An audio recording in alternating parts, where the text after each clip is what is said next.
पता नहीं अश्वमेध ऋषि ने मुझे गुट का प्रमुख क्यों बनाया। मेरे पास तो कोई भी शक्ति नहीं है और बिना शक्ति के मैं मनमल और कालदानव से मुकाबला कैसे करूंगी।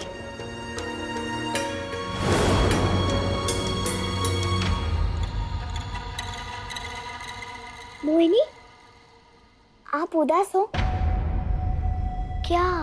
आपको भी पापा की याद आ रही है?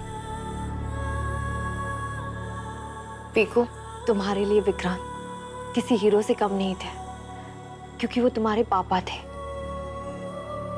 पर मेरे लिए, हम सबके लिए विक्रांत हमारा सबसे बड़ा दुश्मन था अब तक। हाँ, पता है, मैंने देखा है कि पापा ने आपको और बाकी सबको मार ही दिया था, पर पापा ने सिर्फ माँ के लिए किया था। He loves माँ, मुझसे भी ज्यादा। जानती हूँ, और इस बात के लिए मैं विक्रांत को दाद दूंगी। हाँ, पर अब तो पापा आपको सताने नहीं आएंगे ना, फिर क्यों आप उदास थे? उदास नहीं, बस सोच रही थी। हम सब ने हमारी शक्तियां काल ब्रह्मांड में खो दी, पर उसके बदले अधिराज को एक शक्ति मिल गई। यहां तक कि तुम्हारी वजह से भुजंग को एक शक्तिशाली बाजू मिल गया। पर मेरे पास कुछ भी नहीं है। मैं अपना लक्ष्य कैसे पूरा करूंगी? अरे, मैं हूं ना आपके पास। मैं आपकी रक्षा करूंगी, और देखना, जैसे ही पापा आ जाएंगे मैं उन्हें अच्छे से समझा दूंगी। फिर हम सब एक टीम की तरह रहेंगे। अच्छा बाबा, ठीक है। अब तुम जाओ, चुन्नू के साथ खेलो। हाँ, पर आप उदास मत होना। पक्का। अब जाओ।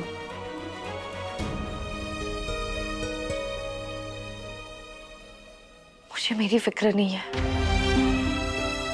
पर अगर मुझे कुछ हो गया तो चुन्नू और पीकू का क्या होगा? अधिराज को कुछ भी याद नहीं है, और भुजंग, उन्हें सिर्फ अपना लक्ष्य और खोई हुई प्रतिष्ठा याद है।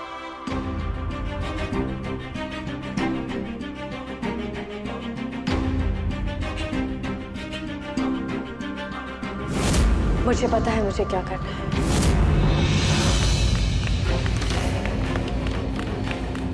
Come on, अधिराज भैया, जोर लगा के ईशा, come on, भुजंग भैया, आप कर सकते हो। हार मान लो अधिराज, तुम्हारा मुकाबला ना मुझसे पहले था ना भाई। पहले का तो पता नहीं भुजंग, पर अब तुम सिर्फ और सिर्फ अपने मशीनी हाथों की वजह से जीत रहे हो। कृत्रिम हो या मशीनी, है तो हाथ मेरा है ना। वैसे पीकू, मानना पड़ेगा, तुम्हारा जादू है बड़ा ही कमाल का। थैंक यू भुजंग भैया, मुझे खुशी है कि मेरा जादू आपके काम आया।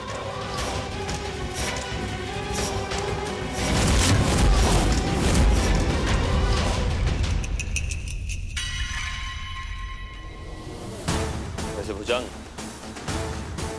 कमाल के तो मेरे ये वाले हाथ भी है। हो जाए एक हाथ एकदम। कम तो बहुत है अधिराज, लेकिन साथ में दिमाग भी। अरे नागराज, तुम तो डर गए। मेरी बात ध्यान से सुनो। आ गई ज्ञान की देवी। अधिराज, तुम मोहिनी के साथ ऐसे बात नहीं कर सकते। मैं मानता हूं उसके पास शक्तियां नहीं हैं, इसका मतलब ये नहीं है कि तुम कुछ भी कहोगे। आखिर है तो वो हमारी प्रमुख है ना। बड़ी मुखी है। मुझे मेरी कमियां अब सबसे ज्यादा पता है। अब काम की बात कर लें। हम सब ने हमारी पुरानी शक्तियों को खो दिया है, और इन नई शक्तियों को समझने और काबू में लाने में थोड़ा वक्त लगेगा। और हम जिनसे लड़ने जा रहे हैं उनकी शक्ति का तो हमें अंदाजा तक नहीं है। अरे तो लड़ाई करनी क्यों है? शांति से रहो। आइडिया, मैं काम करता हूँ, ये महल के आगे एक सफेद झंडा लगा देता हूँ। इससे सब जान जाएंगे कि हमें लड़ने में कोई दिलचस्पी नहीं। लड़ना हमारी दिलचस्पी नहीं, मजबूरी है, समझा? फिर से छोटे नाक के होते हुए किसी को डरने की जरूरत नहीं है। वैसे मोहिनी दीदी, हमको लड़ना किससे है?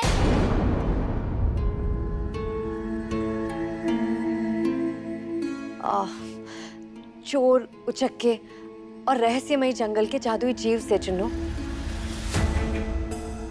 हम सब ने हमारी पुरानी शक्तियां खो दी है, तो उनसे बचने के लिए, उनसे लड़ने के लिए हमें कुछ तो करना पड़ेगा ना। लेकिन मोहिनी, तुम्हारे इस कुछ तो का मतलब क्या है? हमें सबसे पहले इस हवेली को किले में बदलना होगा, ताकि यहाँ पर कोई सेंध ना लगा पाए। हमें जगह जगह में जाल और फंदे बिछाने होंगे, ताकि कोई भी हमारी इजाजत के बिना यहाँ कदम ना रख सके। और ये काम पीकू बहुत अच्छे से कर सकती है ना?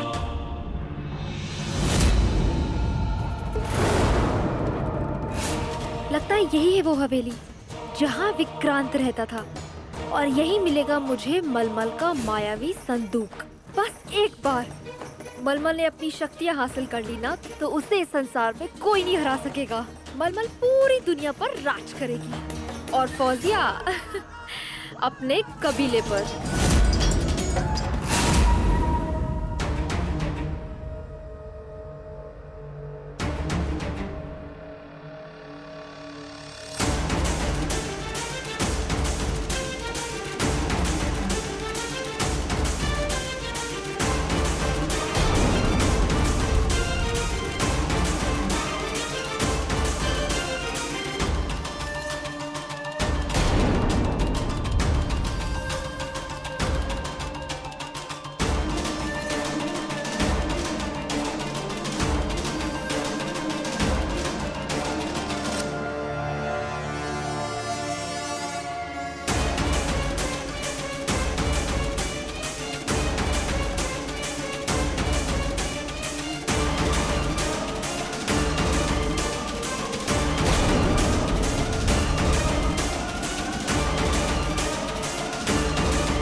लोगों ने तो मेरे आने से पहले ही मुझे फंसाने की तैयारी कर ली है।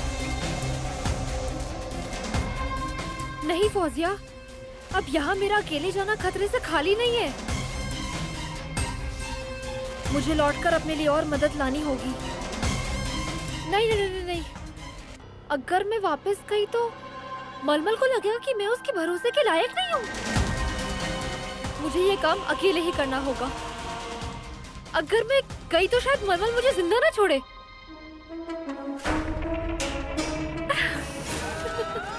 उफ, मैं ये कैसे बोल सकती हूँ? मैं एक शानदार योद्धा ही नहीं, बल्कि एक खूबसूरत राक्षसनी भी हूँ। और इस हवेली में एक नहीं, बल्कि दो मर्द हैं, जो पहले मेरी खूबसूरती का नजारा देखेंगे और फिर मेरे लड़ने का हुनर।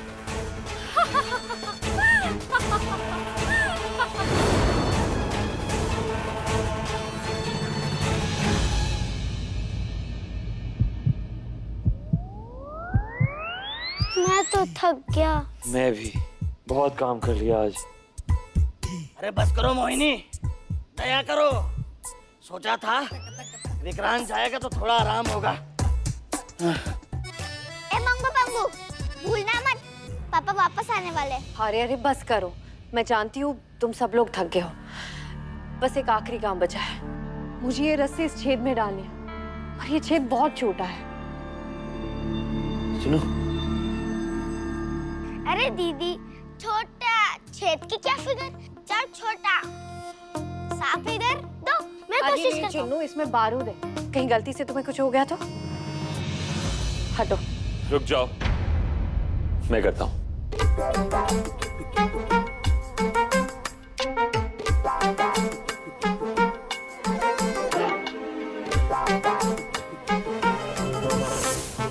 नहीं जा रहा। अब मुझे एहसास हो रहा है अपनी शक्ति खोने का। अगर मैं इच्छाधारी नागिन होती तो ये काम मैं झट से कर लेती। नाग? भुजंग भैया, भुजंग? अरे इनको क्या हुआ? पता नहीं। भुजंग तो सच में सांप है।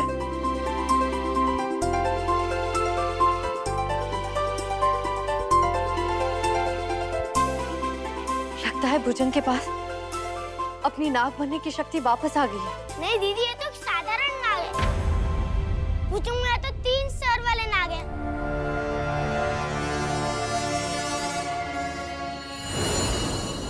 वाह भुजंग, तुम सबने देखा ना, मैंने अभी अभी अपना नाग रूप लिया था। मुझे पता था मैं नागराज कभी भी अपनी नाग शक्तियां नहीं खो सकता। भैया दूसरा जादू करो ना। हाँ चलो।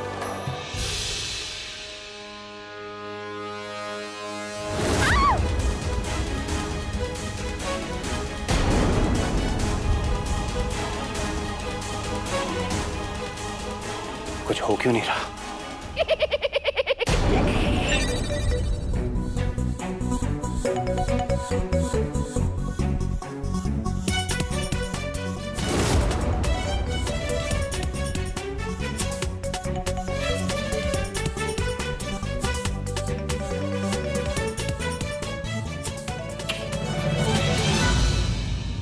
ये मेरा जादू चल क्यों नहीं रहा? पता है मुझे चीप निकम्मा क्यों कहते हैं? क्योंकि मैं नेवले से इंसान और इंसान से नेवला बनने के सिवाय कुछ नहीं कर सकता। चलो अच्छा है, अब इस घर में 2-2 निकम्मे हो गए। एक भद्दे नेवले और एक खूबसूरत नाग की कभी भी बराबरी नहीं हो सकती। याद रख लो, भद्दा नेवला कहीं का।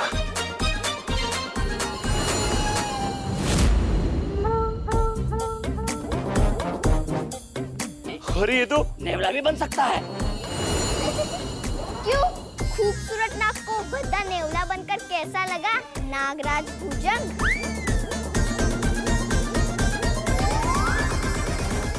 घोड़ा। घोड़ा? अब ये घोड़ा कहाँ से आया? ये तो घोड़ा।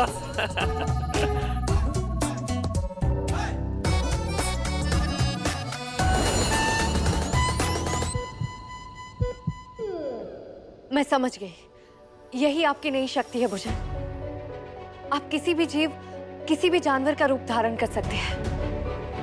क्या भुजंग भैया ये बहरूपिया बन गए? ए सपोले, उसे शेप शिफ्टर कहते हैं। यानी आकार बदलने वाला। देखो, तुमने क्या बताया था? Shape shifter. हाँ, शेप शिफ्टर। बहुत ही अच्छा नाम। हाँ, पर गाय भी अच्छा नाम है। नहीं पीकू, बिल्कुल भी नहीं। मैं गाय जैसा तो बिल्कुल नहीं लगता।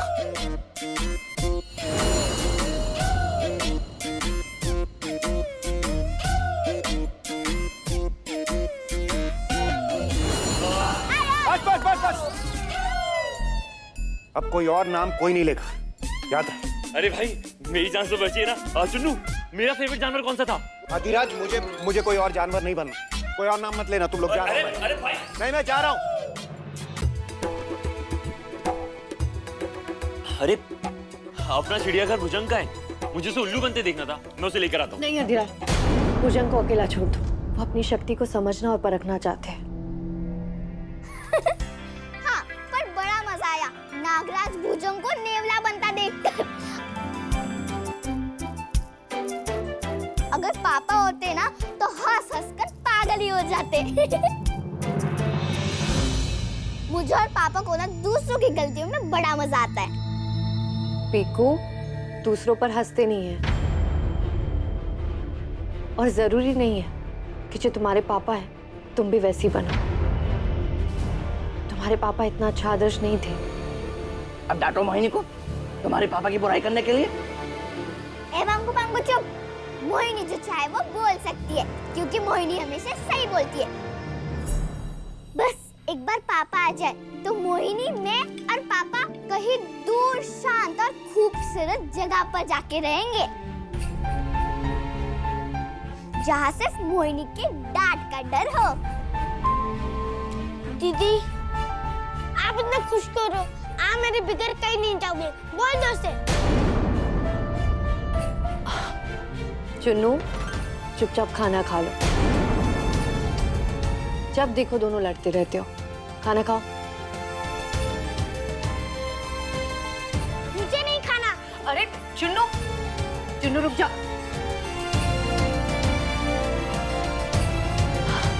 अधिराज, क्या हो गया है अधिराज को? इसे अपने सिवाय किसी की भी परवाह नहीं।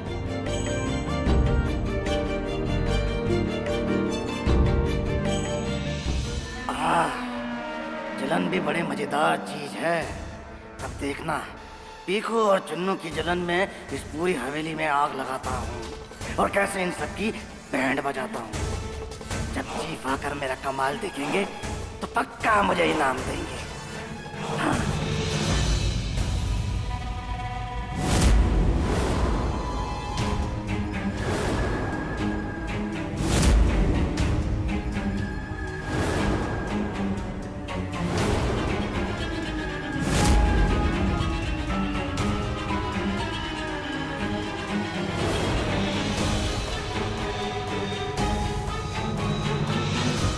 अरे वाह, आपने तो अपनी शक्ति पर काफी हद तक काबू पा लिया है। लेकिन मैं ये नहीं समझ पा रहा हूँ कि मैं अपनी इन शक्तियों को उन काल दानवों के खिलाफ इस्तेमाल कैसे करूंगा। आपको ये शक्ति किसी ना किसी कारण से मिली है, तो सही समय आने पर आपको पता चल ही जाएगा कि इसे कब और कैसे इस्तेमाल करनी है। मुझे तो फिक्र है अधिराज की। पता नहीं वो कब समझेगा कि उसे कब और कैसे बर्ताव करना चाहिए। समय मोहिनी, सही समय।